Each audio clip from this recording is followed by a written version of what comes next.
చాలా మంది నాయకులు ఈ దేశంలో ఉంటారు. ఎంతో మంది ఎన్నో మాటలు ఇస్తారు. మన ఆంధ్రప్రదేశ్లో అయితే 2019 నుంచి 2024 వరకు ఇష్టం వచ్చినట్టు మాటలు ఇచ్చారు. మాటలు ఎలాంటి మాటలు అంటే, నేను వచ్చిన వెంటనే జాబ్ క్యాలెండర్ ఇస్తాను, నేను వారంలోనే సిపిఎస్ని రద్దు చేస్తాను, ఎంతో మందికి జాబులు ఇచ్చి యువకులు ముందుకు నడిపిస్తానని చెప్పి అబద్ధం మాటలు చెప్పి 2019లో వైఎస్ఆర్సీపీ ప్రభుత్వం వచ్చి 2024కి అబద్ధం మాటలు గోడలన్నీ పగిలిపోయాయి కాబట్టే 11కి వెళ్ళి ఇంట్లో కూర్చున్నారు. కానీ యువగలంలో నారా లోకేష్ గారు ఒక క్రెడిబిలిటీతో మాట ఇచ్చాడు, ఒక అకౌంటబిలిటీతో ఒక మాట ఇచ్చాడు. అకౌంటబిలిటీ, క్రెడిబిలిటీ ఉంటేనే మాట మీద నిలబడే నాయకుడు మళ్ళీ మనకు వచ్చాడని చెప్పి ప్రజలందరూ కూడా తెలుగుదేశం పార్టీని ఆ యువగలం జోరుతోటి, ఆ యువగలం ప్రభంజనంతో నారా లోకేష్ గారు ఆ రోజు ఇచ్చిన మాట మీద నమ్మి యువకులందరూ నడిచి ఈరోజు ఆయన నమ్మి ముందుకు అడుగేస్తే ఆయన ఆ మాటను నిలబెట్టుకున్నాడు. అందుకనే 15,941 టీచర్ పోస్టులు తీసుకొచ్చి లాస్ట్ ఇయర్ ఎంతో మందికి కూడా మెగా డిఎస్సి అని అనౌన్స్ చేసినందుకు ఆ మెగా డిఎస్సిని రిలీజ్ చేసి ఎంతో మంది మొహాల్లో, యువకుల మొహాల్లో, యువతి యువకులందరూ కూడా ఇక్కడ కూడా నర్సీపట్నంలోనే కాదు ఆంధ్రప్రదేశ్ మొత్తం కూడా ఎంతో వెలుగులతో పండగ చేసుకున్నారు. ఆ రోజు క్రాకర్స్ కాల్చారు. మాకు అట్ లాస్ట్ ఉద్యోగాలు వచ్చాయి, అది నారా లోకేష్ గారు మాట ఇచ్చారు కాబట్టి వచ్చాయని చెప్పి అందరూ కూడా ఆ రోజు సెలబ్రేట్ చేసుకున్నారు.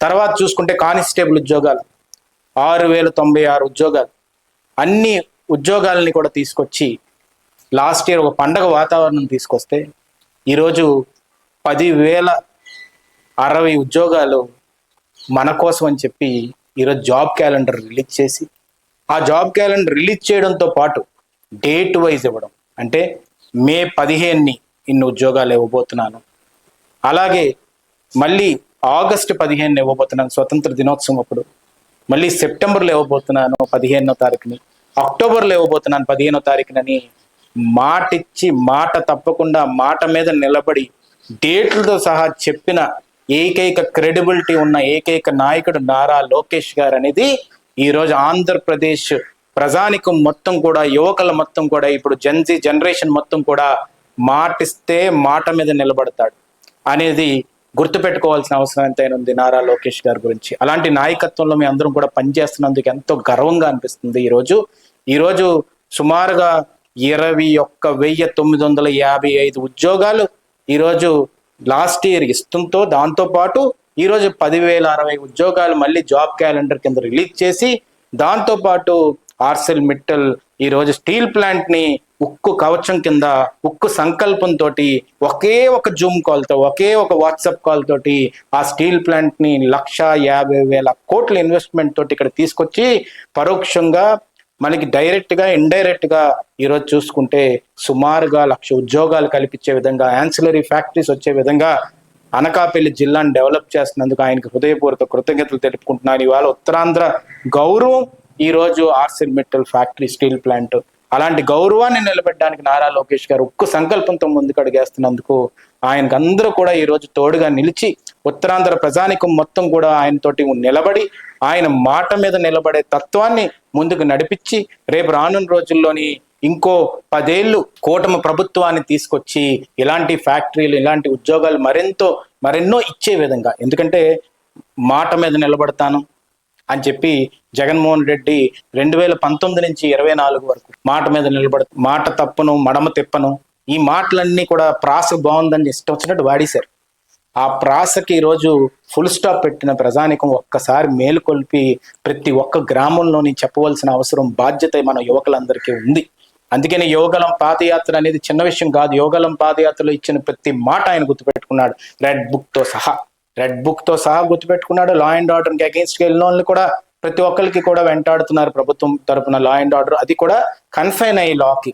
అలాగే ఈ రోజు జాబ్ క్యాలెండర్ విషయంలో కూడా మాట తప్పలేదు.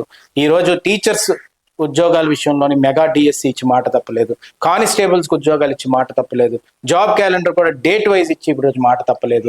అందుకనే నేను నిక్కచ్చిగా, నిజాయితీగా మాట మీద నిలబడి మాట తప్పకుండా, మడమ తిప్పకుండా, ఒక బల్ల గుద్ది కొండ బద్దలు కొట్టి నేను ఇది చేస్తాను అని చేసి చూపెట్టే నాయకుడిని మనం నారా లోకేష్ గారిలో చూడొచ్చు అని చెప్పి ఈ సందర్భంగా చెప్పదలుచుకుంటూ, భవిష్యత్తులో నారా లోకేష్ గారిని అన్ని విధాలుగా కూడా ముందుకు నడిపించి మరింత ఎన్నో జాబులు వచ్చే విధంగా, ఎందుకంటే విశాఖపట్నం కూడా ఈరోజు మొత్తం సిటీ ఆఫ్ డెస్టినీని ఈరోజు మొత్తం దేశంలోనే కాదు ప్రపంచ వ్యాప్తంగా కూడా సుందర పిచ్చయ్య కూడా అక్కడ నించొని తన సొంత ఊరైన తమిళనాడు స్టేట్ కూడా వాళ్ళ ఫ్యాక్టరీని పెట్టగల గూగుల్ డేటా సెంటర్ని ఈరోజు వైజాగ్లో పెట్టించేలా చేసింది నారా లోకేష్ గారు.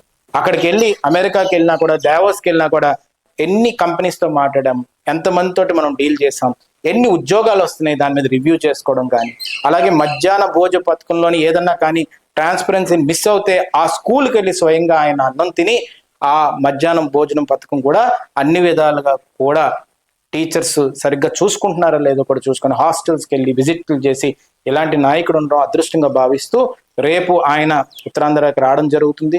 దానికి ముఖ్యంగా మనం అందరం కూడా కృతజ్ఞతలు తెలుపుకోవాల్సిన అవసరం ఎంతైనా ఉందని చెప్పి ఈ సందర్భంగా సవినీయంగా మనం చేసుకుంటూ సెలవు తీసుకున్నాను. Thank you very much.